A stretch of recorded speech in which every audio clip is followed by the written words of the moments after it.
Welcome back to the channel. Time for part 2 of my trip to the Canadian National Aerobatics. We start with an early morning flight to Lyncrest, and then I drop in at another grass strip for the first time, at Landmark, Manitoba, where I land and have lunch with Bob, visit with some new friends, and enjoy the beautiful weather.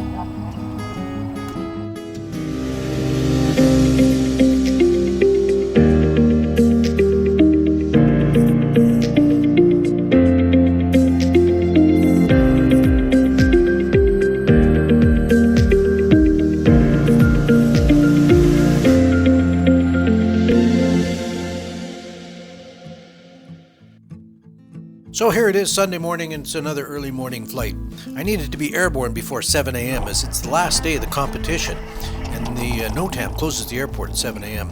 So I got up around 6, packed up my camping gear and my tent, loaded it all up in the Raven, and much to my delight, the weather was perfect again this morning, so bright and early, taxied out of my camping spot onto the taxiway, let the Raven warm up, and then headed out onto the runway.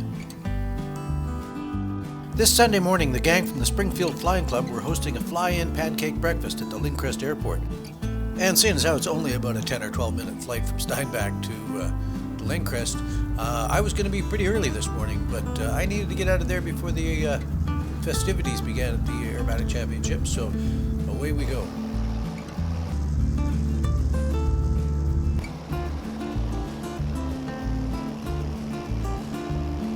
So my first crack at airplane camping was a success.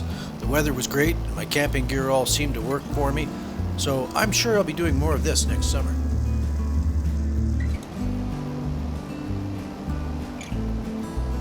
Climbing out of Steinbach North, I was careful not to climb into Winnipeg's Class Bravo airspace, so I kept it around 2,500 feet all the way to Lyncrest.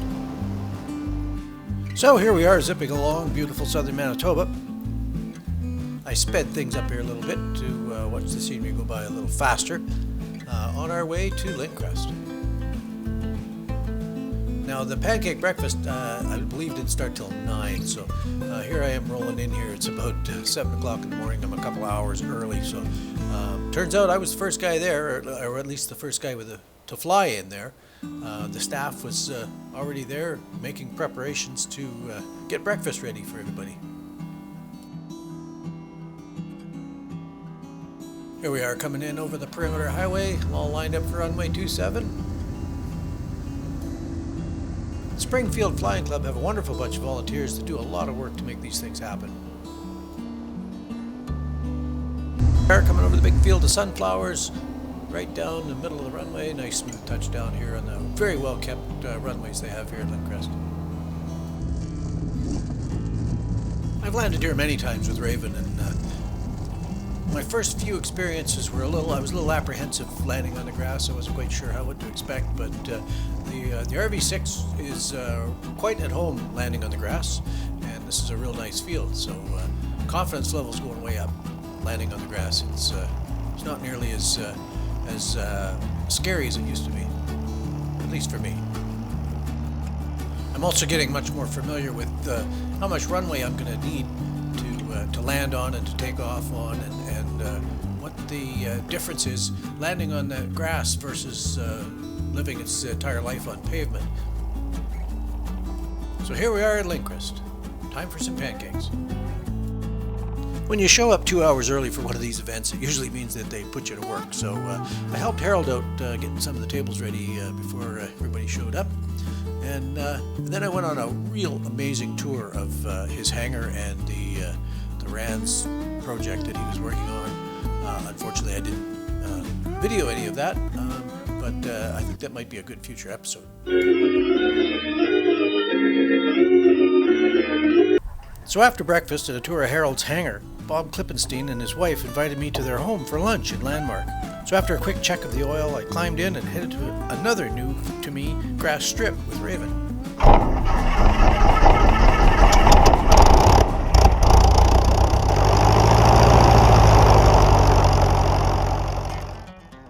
The runway at Landmark does not appear in the CFS. Bob showed me on the map where to go. Landmark is a small town about 19 nautical miles to the south of Lyncrest. I gave Bob a head start with his Eurocoupe. The flight down took less than 10 minutes. As I get more experience on the grass with this airplane, I get more comfortable all the time.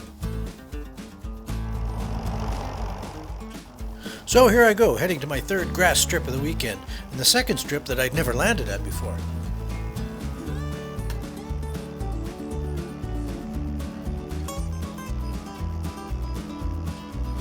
Once again, the well-tended runways at Lyncrest give me a smooth takeoff roll, and off we go. Once I'm airborne, I hang out in the ground effect for a little bit, build up a little speed, and then start my climb out.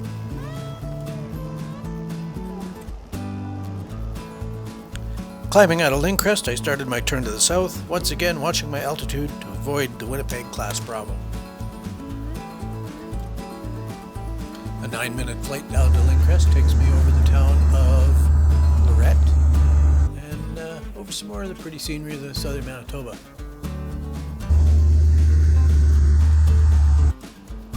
Here's the town of Landmark, and we're coming up on the Landmark Aerodrome. So here it is. Nice little grass strip just to the south edge of town.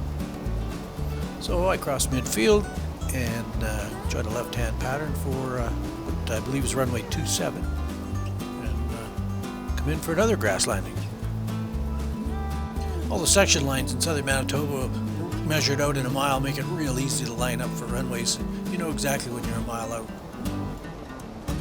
Now there's some trees and a power line, of course, on the approach end to 27 here, so as you're coming in, you've got to be kind of respectful of those.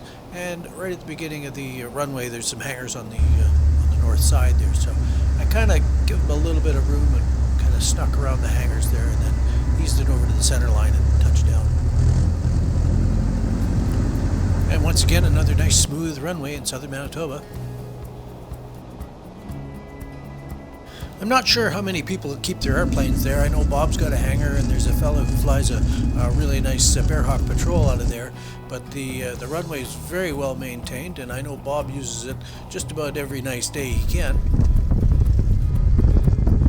You can see from the wing cam that they keep the grass nice and short, and you notice that the wheel pants aren't vibrating around at all. It's a really smooth runway.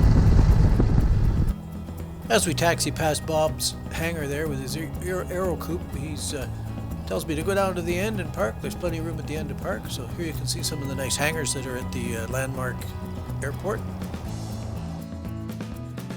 Before I landed at Landmark, I used Google Earth to measure out the distance of the runway, and there's a real nice feature on there, gives you pretty close. So there you can see it's about 2,500 feet. So I taxied on down to the end of the runway there and pulled up right beside an old Luscombe that looked like it had been sitting there for about 100 years.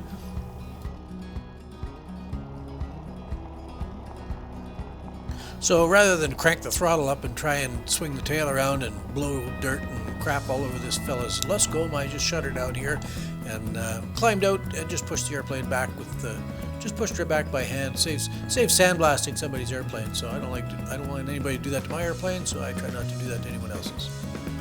So I met the Landmark Welcoming Committee after I landed and shut down, and Bob and I went for lunch. These fellas just came from Lyncrest as well. They had just went there for pancakes themselves. So Bob and I jumped in his little Mini and went over to his house for lunch. Included in lunch with Bob was a tour of his Cessna 140 project that he's working on. It's coming right along and hopefully be flying by next summer. And then it was back to the airport, jumped in the Raven for the trip home. But first, a little bit of flight planning with the ForeFlight on my iPad. And once the checklist was done, it was time to go. The 2,500 foot runway here gave me a little bit of room to wiggle, so I didn't have to blast off right from the end. So I moved ahead a little bit before I put the power on. So once again, I don't want to sandblast that fella's Luscombe. And here we are, we're all ready to rock and roll.